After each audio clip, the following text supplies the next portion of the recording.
Welcome to episode 5 and the series wrap of this wonderful experiment, Spotlight with Renée Holder. I am your host, and I'm so glad you are here.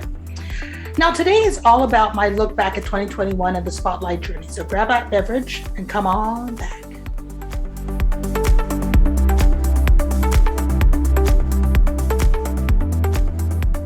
All right, before we get started, and in true tradition of the show, what is my beverage du jour? Well, I am having today another rosé wine, and this one was gifted to me by my pal Rachel. Shout out to Rachel G. Thanks, girl. This one is called Summer in a Bottle. Let me bring the bottle up here. It's fabulous. It's so pretty. Summer in a Bottle. Hope you can see that okay. It's so well decorated. It's lovely. It's by the Wolfer Estate. It's so light and refreshing. Just what I needed on a gloomy December day. It's really delightful. So here's a toast to the experiences and shenanigans of 2021 and the hopes and dreams of 2022. Cheers. Take a sip. Fabulous, fabulous. All right. So let's get into it. Okay, 2021, as you all know, saw the dreaded continuance of the COVID virus, spawning Delta and most recently Omicron. Now, many of us got our first shot, second shot, and boosters, yes, but sadly, not enough of us got the shots to stop the plague in its tracks. So many, I included, opted out of traveling home to see family for Christmas to avoid the unnecessary travel shenanigans and risk, getting infected, even for those of us who are vaccinated. But thanks to technology, my family enjoyed a Zoom Christmas dinner yet again this year. All the jokes, the good eats, but of course, less cleanup for me. Sorry, fam. But this was a year of experiences for me, launching the show, enduring a surprise emergency surgery. I'll get to that in a minute. Summer travel to Toronto, participating in my first doubles tennis finals. So excited about that. And to today and my outlook for 2022. So let me break it on down. All right. The COVID lockdown sure made room for many of us artists, such as I, to finally have some time to put some creative plans into action. I know a lot of people, had time on their hands and not necessarily, lazy time. Some people were relaxing, but it gave them a chance to really think about things they've always wanted to do. And I am one who has always been curious if I could do a thing, whatever it may be from since I was in my 20s. So whether it was to write a song, check, did that when I was more of a musician. Write a play, yep, check, did that when I was in university. Write a book, check, I did that behind me. To writing and producing a YouTube show. And now I can say check on that as well. The creative process for me always came from a place of, can I do this? To, you did that, girl. And that feeling of accomplishment was always rewarding for me. So I wanted to say a shout out to my friends, Trisha Dayal, Naima Thompson, Tony Napo, and Romeo Lewis for so graciously participating in this little experiment called Spotlight with Renée Holder. It was a ton of fun, and I love them for taking the time to share their heart, especially to you all. I highly recommend that those of you who have been harboring a passion to do something creative, do it. I know the lockdowns are hopefully behind us, but every day you let slip by is another day of dreams unrealized. So I say go for it and start it today, or at least plan for that in the new year. All right, next. So there I was in May, getting ready to enjoy the Memorial Day weekend with plans to meet up with my bubble crew. That's my crew that, our bubble. When excruciating pain took me down that Friday night. I took a few Tylenol in the hot shower, as all West Indian parents would tell you to do, but neither worked. So at 11:55 p.m., I finally grabbed my purse, called a cab, and I went to the local hospital. After several hours of tests, it was deemed that I needed surgery. But I couldn't bear to call the family at that hour. It was only 4 a.m. With that kind of news.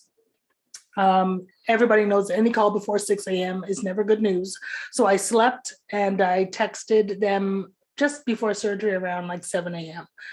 Naturally, they were shocked. And for the first time in my convalescence career, as I like to call it, my mom was not here to help me post-surgery. So we always had advance notice of me having surgery. So she was always flown in or with me to support me. Why, you ask? Well, this was my 10th surgery in my lifetime. Yes, I said it right, 10. And the surgery took just as long. It was 10 hours long. My poor family back home, just kept calling the hospital over and over again for an update and was only told I was still in surgery over and over and over again. Well, praise God, as you can see, I'm here. I survived. God was up and looking after me yet again. I was walking around, although very slowly, just hours after recovery. So, of course, the nurses were like, oh my God, look at her. She's so great. Like I said, this was my first rodeo. It wasn't my 9th. It was number 10. So all that to say, I was thankful that this body of mine, although it's been through a lot, is still resilient. So thankful for that. And I'm also thankful for my pal Rachel for stepping up and helping me to get home, getting groceries, and just praying me through. So, yet another hospital adventure for Renée Holder. All right. But with that said, it was a year since I had traveled home to see my family and gotten much needed hugs from my niece and nephew. So I was excited to get the rapid test, pack up the car, and head to the Canadian border I think it was the day after it opened. Now, for those of you who are living alone or, have that bit of solitude during the COVID lockdown, it was like literally a year and change, almost 2 years of no hugs and kisses from anybody. So I was looking forward to getting home to see my niece and nephew who I hadn't seen in a year. So back to the border. I knew there would be more traffic in comparison to the prior summer because I like to drive to Canada where I could just be myself in my car, drive across the border, zippity boop, bop, bop, boo. I'm there and it's no problem at all. But last summer, when only Canadians and essential workers could cross, it was like I was easy. It was like I was the only person at the border, got through, no problem at all. But the added twist of the COVID test was the flavor this time. Good news was there was no 10-day quarantine at home. I just needed to come to the border with a recent negative test. And of course, I got that in my local town. But no, they just took my $150 negative test and basically said, yeah, that's cute. Join that line over there and take another COVID test on the Canada side.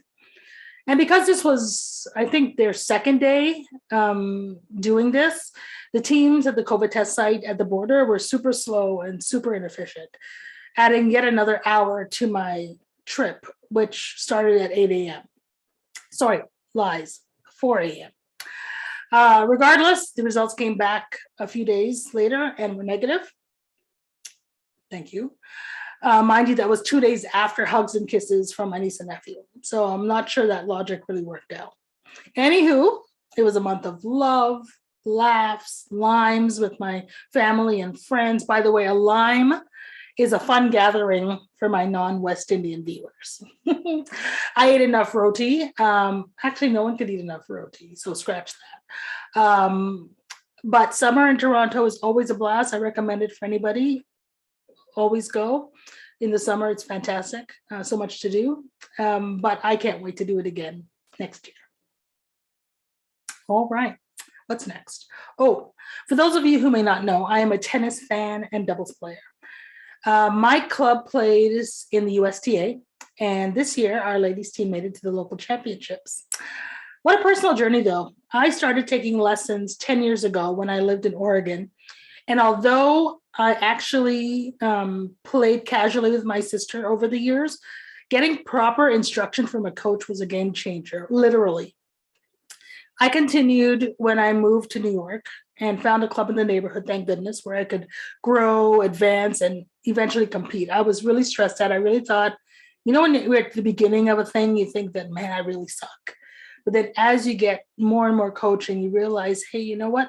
I really have something here. So I really felt that my game improved and was worthy of a spot in the finals. And while we didn't win, we did our best against a team that was filled with higher ranked players, no lie. But good for them. They did a great job. They earned their top spot. And but I'm thankful that we reached the finals and looking forward to starting the new season in a couple of weeks, because with the team we have, we should win next year. Let me take a toast. Let me take a toast to that. All right. So Broadway came back in 2021, but sadly, some of the shows are dark again due to the Omicron outbreaks with their cast and crew, which is really sad. Of all the gig communities that were impacted by the lockdowns, Broadway really hurts. I'm a theater major from University of Toronto. Shout out to U of T. So New York was the best place for me to live because I just enjoyed being able to have access to so many Broadway shows a year. So it was really sad to see it go down, but really excited when it came back. I was only able to catch one show this year, Thoughts of a Colored Man, which was really good. Check it out if it's still open. But I'm looking forward to ramping up next year with, I think this is Doubtfire, Company, Funny Girl, and MJ on Broadway so far. So, here's to Broadway, New York. Hopefully Omicron doesn't take out another season. So here's to all the casts and crews. So cheers. Love Broadway. All right. So for those who don't know, I am the principal consultant of my own company called Janus Management Group, where our mission really is to create a culture of positive change by providing clients with a foundation of change management best practices, education, and really customizing the experience for their staff, which could include like corporate communications or training. So I was super excited to support two clients this year simultaneously, one on the East Coast and one on the West Coast. And they both had varying needs, so I was able to really leverage my experience and my knowledge and really contribute to both programs. Granted, I want to say that not everything you recommend as a consultant is done by the client, right? So that's the gig. You help them see the options of successful adoption to the change, and they can choose, whichever they like, whether it's their own ideas or the ones that you've put forth. But don't be afraid to push back if you think their decision is probably won't give the best outcome. But ultimately they have the choice. So the gig really is to guide and support them no matter what. So, glad to say that, I was able to just share my experiences, share my knowledge, and really just give my clients ideas, thoughts for going forward. Because again, my gig is never to stay forever. It's about imparting my knowledge, my experience, and letting them choose what works best for them, their organization, so that going forward, they can really adapt some of those best practices. So I just love my job. So hashtag JMG Changing Lives. So silly. But okay, let's go on. Other than Toronto, my travel was stymied this year, but I'm really hoping to get back out on the sea in 2022. So folks give cruises a bad rap, but I love them and I can't wait to be back. I am most at peace on a cruise ship and really the most creative. I finished my last book on board when I was on my 2016 45-day transatlantic cruise. It was so good. Oh my gosh, 45 days on the sea. It was fantastic. I know for those of you who don't like cruises or boats or ships or anything like that, it sounds a little crazy. And for those of you who think it's a petri dish, yeah, relax. There are little outbreaks, but on that one, we had nothing. So this was pre-COVID. And at the end of the day, it's how I like to vacation. So give me that. But it was an adventure, you see so many different places, so many different countries, cultures, and the people you meet even on board, just fabulous. So I just cannot wait. So I'm giving a little shout out to Holland America, hashtag need those damn ships. So for those of you who have no idea what that means, look up Holland America and you'll see why. All right. So with another COVID Christmas behind us, and really a hope for the end, or at least better control of COVID in 2022. Oh my goodness, let's please have that. I urge those of you who are not yet vaccinated to please get vaccinated. You know, we can't do this without you. This will just continue to mutate, and we really don't need to go through any more letters of the Greek alphabet to get this done, please. For those of you who think it's not safe or it's done too quickly, those don't believe that foolishness. Listen to the doctors who actually have been working on the solutions and are really the ones out in front trying to get us to get this scourge behind us. So please get vaccinated. What's our hashtag for this? Hashtag don't procrastinate, just vaccinate. How's that one? I'm so silly, I know. Finally, let's look ahead to 2022. My goal is a new book with an accompanying web series. I know it sounds like a lot, but I believe the steps taken this year have prepared me for the next thing, the next idea, and the next accomplishment. And I wish that for you as well. You know, dream big, and pick at least one thing that you can get after and complete in 2022. I think the world needs all of our creativity, yours and mine. And so let's make it a better place, one person at a time. I believe that our ideas, for a lot of people, what we are given as gifts are only for us. And it's our goal, it's our purpose in life is to get that out to the world.